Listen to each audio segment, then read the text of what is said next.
В этой серии в Никиту вселился дьявол. Как я купил акцию перед отчетом и заработал 25%. Есть ли у Василия Олейника злой маленький брат-близнец? Как я купил акцию перед отчетом и потерял 30%. Старт АПЛ и первые ставки на спорт. История про трейдера, посвятившего всю свою жизнь одной акции. Кто стал царем маржи на этой неделе?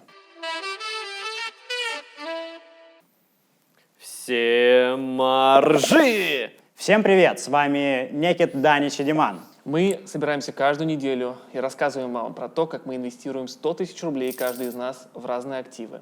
Акции, облигации, криптовалюту и прочие финансовые инструменты. Самый крутой из нас, кто получит самый большой доход, в конце по итогу получит еще 100 тысяч рублей от проигравших. Кроме облигаций. В облигации инвестировать не будем. Возможно, будем, но вряд ли. Ну что, Давайте, как у вас, пацаны, прошла неделя? Расскажите. Давайте я, наверное, начну, потому что мне кажется, что у тебя там какая-то жесткая история была. не, прошла неделя по прошлым моим активам, да, если, по да, прошлым. она прошла достаточно мягко.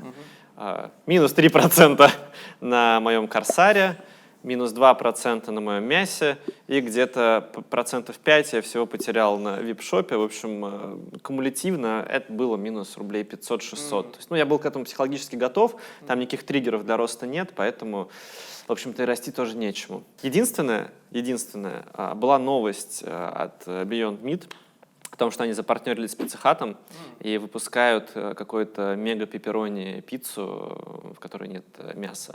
Акции Прикольно. никак не отреагировали, упали еще там Да, на стандартно, 0,5%. В общем-то, примерно как-то так. Ну, понятно. У меня тоже, слушай, ничего супер хорошего, тоже и не супер плохо.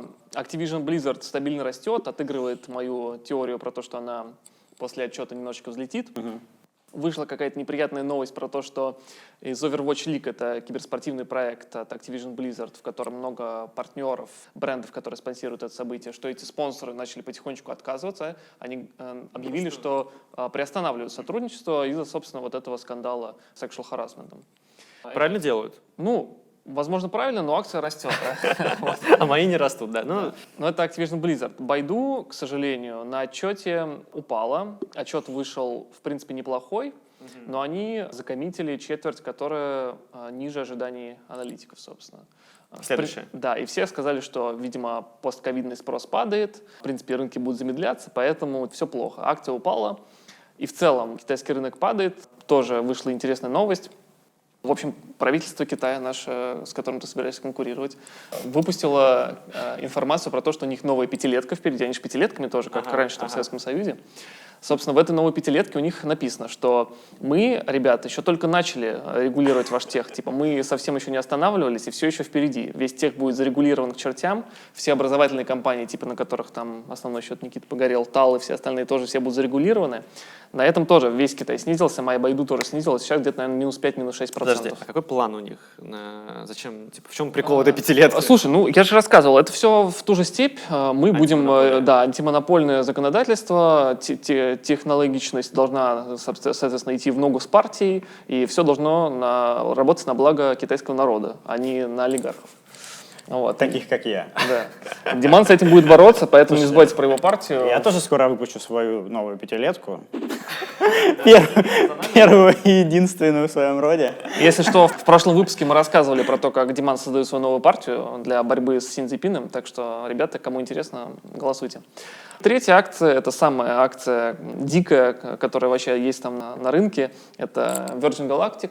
Я не зря взял ее всю одну штуку по $30. Она упала на, по-моему, 20% уже с тех пор, как я ее купил. То есть я ее купил за 32 перед отчетом, на отчете она взлетела, сейчас она где-то на 25-26. Слава богу, что купил всего одну. А Ричард так ничему не научился. Он научился, кстати, потому что он-то акции свои продал. Да, он опять Да, продал? когда они стоили еще. На 60. Да, Ну, они на красавчики. 60. Ну и правильно, господи.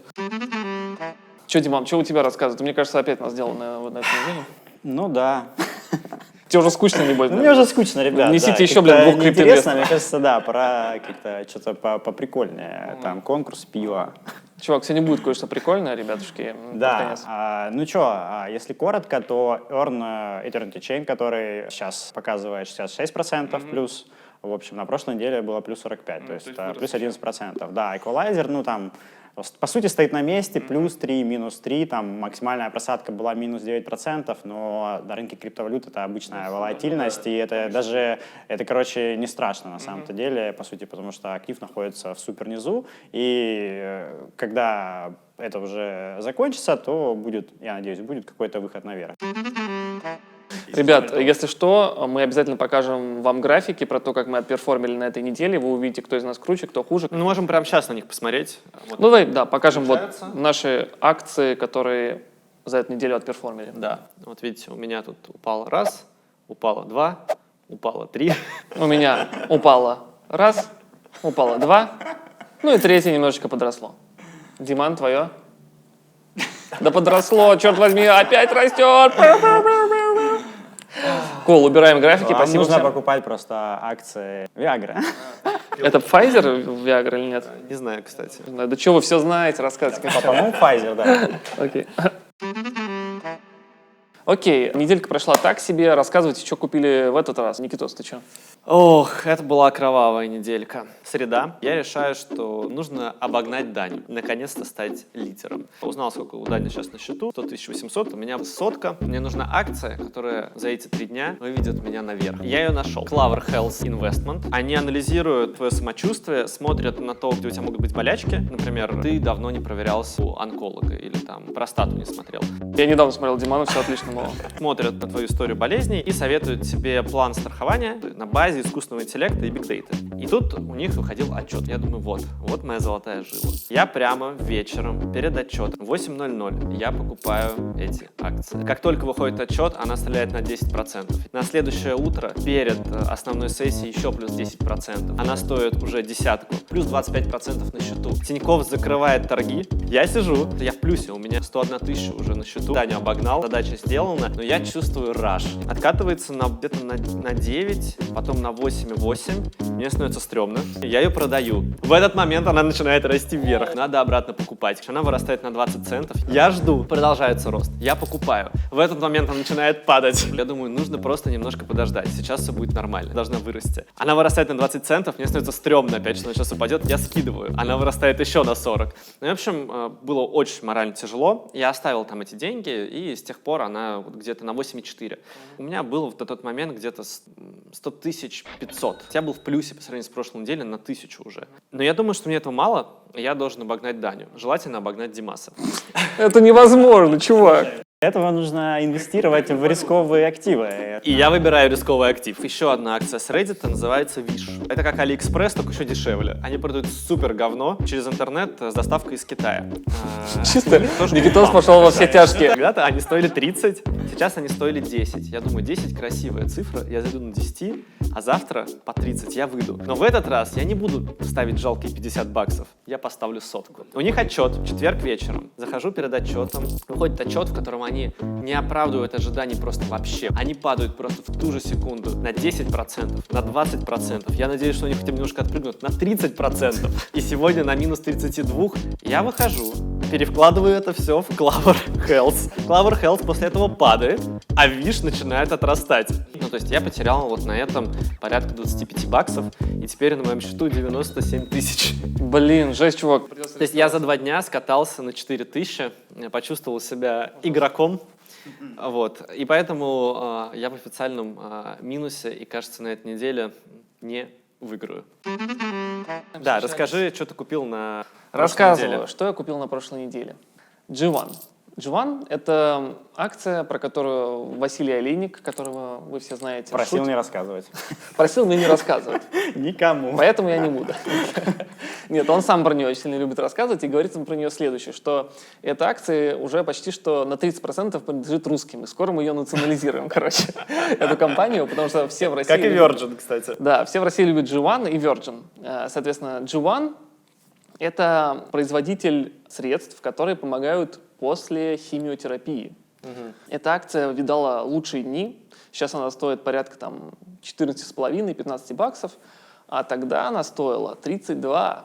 И много кто на этом погорел, много кто вот из русскоязычных любителей торговать, они погорели на этом. Вот среди них есть мой друг, который, собственно, является профессионалом по G1, у которого я спрашивал вообще, что это за акция. Вот, я говорю, почему она падает? Он Это говорит, Дэн? вообще... А? Дэн? Дэн? Олейник. Дэн Олейник — это какой-то брат Василия Олейника, про которого никто не знает. Просто Дэн Олейник маленький. Вот. Денчик. Я сразу представляю какого-то маленького мафиози Дэна Олейника. Короче, да, это Денчик, в общем. Денчик советовал. Не, на самом деле, друга зовут Сергей. Сергей, спасибо тебе за эту инфу. Сейчас со всеми поделимся. Сейчас потеряем на ней Денег. денег. Сейчас, короче, Ну ничего страшного. на всю котлету. G1. Нет, в общем, у акции, у компании все хорошо. Но акция падает. Но акция падает. Ну, в общем, мой друг, который профессионал, у него какая стратегия? У него весь портфель состоит полностью из G1. Короче, полностью из G1, и на каждую новую зарплату он усредняется просто. Вот, это его стратегия. Звучит профессионально. Вот, конкретно в этой акции он профессионал. У компании все хорошо, она выпустила уже первый свой препарат, и он приносит продажи, которые они обещали. То есть он продается хорошо, все классно. Конкурентов никаких нет. То есть, в принципе, они топ на рынке, и все про это знают. И, в общем, все у них классно. Но акция падает. Я спрашиваю, почему падает? Он говорит, ну, это спекулятивно, вот что-то там спекулятивно падает. В принципе, вся фарма сейчас падает, я не знаю, почему она падает. Я подобрал почему. Потому что, в принципе, есть уровень, довольно-таки такой стабильный, как мне кажется. Вот он, Диман его показывает. Диман, он мастер технического анализа, смотрим, как уровень. Диман, покажи этот уровень еще раз. Вот он. Нет, Диман, он один уровень. Вот снизу покажу. Вот здесь. Почему? Вот он. Уровней может несколько. Не, ну я вот на этот ориентируюсь, я его купил. Вот, соответственно, на этом уровне я его купил. Надеюсь, что этот уровень удержится, и, в принципе, акция потеряла 50-60% с хаев. У нее все классно, как сказал мой друг-профессионал, у которого весь портфель из G1. Что может пойти не так? Можно лонговать. Да, я купил это на 5% портфеля, на $75. А и он это... в плюсе, друг? Нет, в минусе большом. Соответственно, следующая акция — это BioMarine, это тоже фарма, которую описать гораздо сложнее, чем G1. В общем, BioMarine Pharmaceuticals — это компания, которая производит лекарства от очень-очень редких болезней. И настолько редких, что если бы они продавались на рынке по обычным рыночным механизмам, они бы никогда в жизни себя не окупили. Это называется orphan drugs, такая вещь, когда обязательно нужны государства, которые как бы датируют и компенсируют вот эти вот супер-супер редкие болезни. Это очень-очень дорогие лекарства, все они запатентованы, и, соответственно, сами по себе они не окупаемы. Но, соответственно, развитые государства, они там заботятся о своих людях и вот датируют некоторую часть на то, чтобы окупить вот эту вот разработку и производство вот этих сложных лекарств.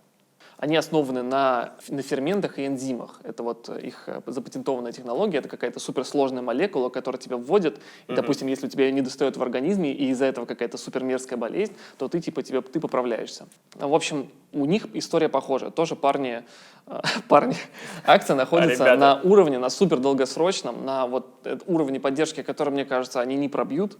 И вот, Диман его нарисует. И вообще ориентируйтесь на Димана по теханализу. Пишите мне, я вам подскажу, что. Пишите, присылайте деньги ему, да. Вот, соответственно, я купил ее тоже, думаю, фарма, BioMarine, офигительный уровень поддержки, лекарства все компенсируются правительством, хотя у них очень много критики, ты бы такую ни за что в жизни не купил. Все говорят, типа, чуваки, вы извлекаете слишком большую прибыль из своих патентов, лекарства должны стоить дешевле, все, в общем, их ненавидят. Вот, но они зарабатывают бабки. Ну, ты любишь аморальные акции, поэтому... Обожаю, да, соответственно, из-за этого покупаю. Вот, это мои покупки на сегодня. А у тебя там есть какая-то динамика по ним? Есть, она дерьмовая. G1, она немножко опустилась, BioMarine немножко во флете. То есть, в принципе, ничего с ними пока не произошло. G1, мне кажется, возможно, продолжит падать, возможно, еще там минус 20%. Я пока ее подержу. У меня такое чувство, что когда-то мы увидим свет в конце туннеля. Вот. Тем более, я не среди тех, кто зашел в 2 раза дороже. Это меня уже греет душу, и мне кажется, что Да, когда-то... кто-то погорел на этом. Да, кто-то погорел жестко. Вот. Так что все классно, чуваки. Передаю слово Диману. Так, ну тоже, что рассказать-то? Я снова покупаю какой-то никому неизвестный криптовалютный проект. Что, в принципе, ты делаешь карты серии, Да, правильно? ну это вам. А, собственно, большому количеству людей из криптомира очень известный. Называется тоже женское название Mina Protocol. Все понятно? Да, все понятно. Звучит заманчиво. Все, Если конец. Как только ты нам рассказываешь там уровень Фибоначчи, мы сразу все поймем. Ну, короче, да, начнем с того, что я уже давно хотел купить этот проект, еще до его официального выхода на какие-то биржи первые. На этапе пресейла есть такой такая площадка называется CoinList. В общем, ты там можешь зарегаться и видишь все такие вот пресейлы для обычных людей там с каким-то небольшим бюджетом, и ты можешь в нем поучаствовать, но проблема в том, что на всех, естественно, мест не хватает. В очереди могут стоять там 100 тысяч человек, а покупают максимум 20 тысяч. Короче, до меня не дошла, я ее в итоге не купил. Всего прошло время, там 2 или 3 месяца. Сейчас вот она залистилась уже на Binance. В день листинга проект стоил где-то около, по-моему, $8. Давно залисилось? Нет, кстати, недавно, вот прям буквально недавно. Самый лоу у него был где-то $1, даже меньше, сейчас он стоит $3. Но это очень крутой проект, прям очень крутой. Там, опять же, гигантское количество фондов в него. Ты расскажешь, чем они занимаются? Нет. Тебе Василий Олейник, надеюсь, попросил мне рассказывать? Или Я Денчик? Я попросил Денчик. Да. В общем, это самый легкий блокчейн в мире, который весит всего 22 килобайта. Можете себе представить? Чуваки, берем! Невесомый. По сути, да. Чтобы вы понимали, для сравнения, как бы какой-нибудь блокчейн Этериума может весить, ну, наверное, уже больше 1 терабайта. Ни хрена Как себе. бы, конечно, они очень большие. Ну, ты представь вообще, понимаешь, что такое блокчейн? Нет. Это как бы... Это запись. По сути, Все, что есть. хранит информацию о всех сделках, которые когда-либо Ну, были блокчейн, совершены. да, это, по сути, реестр, как бы, да, в который записываются все сделки, которые происходят. И вот у этого протокола 22 килобайта. Я не знаю, каким образом они это сделали, какая-то там супер новая крутая технология. но она будет расти, этот вес, он же будет расти. Не факт. Не факт, потому что ты не знаешь. Именно. Нет, потому что я знаю. Потому что у них настолько крутая технология, что они у себя ничего не хранят. Серьезно? Ну, по-моему, да. Ну, может, конечно, я до конца не разобрался, но суть этого блокчейна в том, что они используют доказательства с нулевым разрешением. Так, что это? Знаете, что это такое? Нет. Парни, вы откуда? Мы из акций. Да заметно. Так, То есть тебя ладно. Денчик же просил не рассказывать. Меня просили не рассказывать, да, это очень большой секрет, но я вам расскажу. Короче, в общем, это криптографический протокол, который дает возможность проверки какой-то информации, каких-то утверждений от другой стороны, при этом не имея об этом никаких данных или никакой информации. То есть у тебя ничего нет, чтобы проверить подлинность этого. Серьезно. То есть Ну, ты... значит, такую макаку, которая бьет в эти такие... Ну, то есть, допустим, как это может применяться в жизни? Ты можешь, например, с помощью, опять же, если ты юзаешь мину, можно доказывать подлинность фотографии, сказать, что это не дипфейк, при этом не имея этой фотографии. Серьезно тебе говорю. Что это значит? Ну, вот так она работает. Но она как-то использует какие-то технологии, она это Нет, что это проверяет значит, все в Димас? оффлайне, в смысле. Что значит? То есть ты не видишь фотографию и Да. доказываешь, что это не дипфейк? Да. Ну, у тебя нету ее, да, чувак, по сути. Да, такие технологии, чувак. Я не знаю, как это работает. Что это? Она ориентируется на какие-то оффлайн инструменты. КЗ, чувак. Ну, я не знаю, как это рассказать, серьезно. Это просто... Оно просто работает. Ну, оно работает, да. Я знаю, как это работает. Я знаю, как это работает. Смысл в том, что ты не отдаешь данные, условно, кому-то, чтобы проверить. Но этот скрипт у тебя его проверяет. Офигенно. Разобрались. Все понятно. Все понятно. Пока еще купил или вот сегодня покупаешь? Да, я планирую, да, ее покупать, пока не покупал. Что, давайте перейдем к результатам этой недели. Да, Правильно. друзья, вот они результаты. Итак, вот как вы видите, мой Beyond Meat немножечко упал. Clover Health тоже в минусе. Это после того, как я уже в него перезашел. Мы отобразим мою прекрасную инвестицию в Wish, минус 30%. Corsair Gaming, нравственная акция гейминга, тоже немножко упала. Ну и WebShop на минус 7. На минус 7%.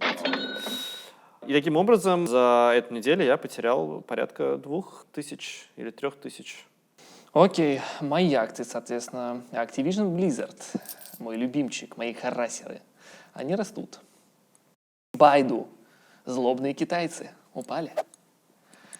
Biomarine Pharmaceuticals, немножечко в минусе. Juan Therapeutics, примерно на нуле.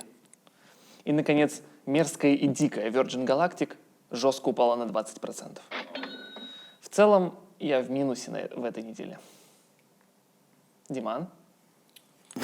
Не хочу вас расстраивать, но Eternity Chain уже плюс 70%.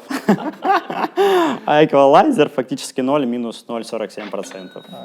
Ну, короче, Диман ничего не делает и снова побеждает. Погоди, нам нужно нацепить эту чертову корону, она будет очень Вот тяжелой. так вот ничего Давай, не чувак, понимая, можно держи, зарабатывать деньги. Дай сюда ее мне. А все, уберите, надоело. Давайте Диман, кому-нибудь нужно, другому. ты царь моржи на этой неделе.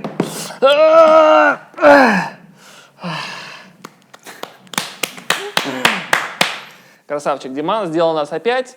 Надеюсь, мы его уделаем на следующей неделе. А вам всем. Подожди, Нет. да, нам важно. А, важное погоди, чуваки, у объявление. меня для вас... Это еще никакое не объявление, чуваки. У меня для вас кое-что есть, друзья мои. Вы не ожидали, этого не было в сценарии, вы не знаете, о чем я сейчас буду говорить, но многие об этом догадывались. Про футбол. Про футбол. Чуваки, в общем, сегодня первый день английской премьер-лиги. Мы записываем это в пятницу, сегодня стартует английская премьер-лига. Мы с Диманом ждали этого очень-очень давно. Очень долго. И мы думаем, что сейчас самое хорошее время для того, чтобы сделать нашу первую ставочку. Она будет развлекательной, но мы с Диманом, я думаю, ее точно сделаем, а ты, Никита, если хочешь, присоединяйся. Да, давайте. Прямо Я сейчас? зачитаю. В общем, завтра, Никит, будет проходить матч Юнайтед, на который мы пойдем. Ну, не на сам матч, разумеется, не на стадион, мы пойдем в бар с Диманом смотреть. Мы этот матч долго очень сильно ждали. Соответственно, предлагаю поставить на него. Кто играет-то? Играет Манчестер Юнайтед и Лидс Юнайтед. Это давние соперники. Так. Лидс Юнайтед в прошлом сезоне вернулся в основной, в самый крутой дивизион, соответственно, в премьер-лигу из дивизиона, который пониже. И, в принципе, показывает себя хорошо. У них супер атакующий футбол. У них тренер, который вообще там мастер атаки. И всегда у них зарубы с Юнайтед получается там супер огромным счетом. Да, последний матч они скатали 6-2, по-моему. Или 4-2, что-то такое. 6-2, 6-2 Да, может быть, вообще. даже. Ну да, но типа Юнайтед, да, типа очень сильно усилился защитником типа Рафаэлем Вараном из Реала Мадрида и Джейдоном Санчо из Боруссии Дортмунд, в общем. И тот, как бы, ну, Варан Крутые как звезды. бы, сколько ему, по-моему, 28, да? 28, да. Ну, для защитника это отлично. Ребят, ничего не понятно, давайте это как-то ближе к делу. Да, давай ближе к На делу. кого ставим? Ребята, какие ставки есть? В общем, смотрите. Первое. Можно поставить на победителя матча. Соответственно, коэффициенты на Man United 1,57, на ничью 4,40, на Лидс 5,80. Это первое, на что можно поставить. Это, наверное, самое простое для тебя. Просто победа, ничья или там победа Я другого. понял, да. Надо ставить на победителя, правильно? Не обязательно. Я сейчас еще зачитаю. Смотри, что. Короче, есть тотал. Ты, наверное, сможешь поставить на тотал. Есть тотал больше 2,5. Это, Ну, соответственно, там маленький коэффициент. Что это да, значит? 1,67. Ну, это фигня. А есть тотал больше 3,5. 2,65. Вот много. Я бы ставил на то, что Манчестер не проиграет, и тотал больше 2,5. Я поставлю на фора -1 Манчестер Юнайтед. Это значит, что Манчестер Юнайтед забьет больше, чем один мяч. Если разница будет всего один мяч, то есть, допустим, если Ман Юнайтед побеждает со счетом 1-0, то деньги мне возвращаются. Если они в ничью сыграют, то я проигрываю. А если 2-0, то я побеждаю. Соответственно, коэффициент на такое событие 1,97. Вот. Примерно ставить? Я предлагаю нам по 500 поставить, как вы считаете, или поменьше? Ну, я хочу 500 ставить. я 100%. поменьше поставлю. Ты поставишь, если что, поменьше. Ты, Диман, сколько будешь? Ну, давай 500 Давай рублей. по 500. Все, чуваки, это наша первая ставочка. Посмотрим, кто из нас выиграл в следующий раз. Вот такой вот у меня для вас сюрпризик был сегодня, а вы не ждали. Шикарно, шикарно. Да, у нас есть одно важное объявление. Мы с Даней уходим в отпуск. А Только я мы. остаюсь. Передача Все останется только следующие Диману. шоу будут только со мной. И вы будете слушать только про крипту. криптовалюты. Да, в общем, на самом деле мы уходим в отпуск одновременно. За это время, я думаю, что мы совершим пару покупок, возможно, пару продаж, возможно, пару ставок. У нас будет много о чем рассказать. Возможно, мы сделаем какие-то необычные выпуски не из студии. Возможно, это. И либо, возможно, мы сделаем какой-то предзаписанный контент из тех историй, которые у нас были. Возможно, мы о чем-то расскажем, про какие-то свои самые такие одиозные покупки, самые страшные истории. Какой-то такой контент замутим. В общем, что-то, возможно, еще и выпустим. Постараемся оставаться на связи, не теряйте нас в Телеграм-канале. Кстати, подпишитесь на наш Телеграм-канал. У нас будет актуальная информация, и обо всех покупках мы будем писать туда, даже если выпуски не будут выходить на нашем канале. Но, несмотря на это, подпишитесь, обязательно подпишитесь. Поставьте там еще колокольчик, чтобы видеть уведомления о том, что новый выпуск вышел, потому что когда он выйдет, вы уже, возможно, забудете. Вот поставьте колокольчик, подпишитесь. Нам важно набрать 1000 подписчиков, потому что у нас будет монетизация, нам будут $3 давать за 1000 подписчиков. Не, на самом деле мы сделаем крутой конкурс, как только наберем. Да, и мы сделаем крутой конкурс. Не будем пока говорить, да, что это за конкурс. Да мы сами же не знаем, погоди. Ну, да, не знаем. Хотел интригу создать. И не забывайте ставить лайки, писать комментарии. Все, всем спасибо. Всем Всем ржи! ржи!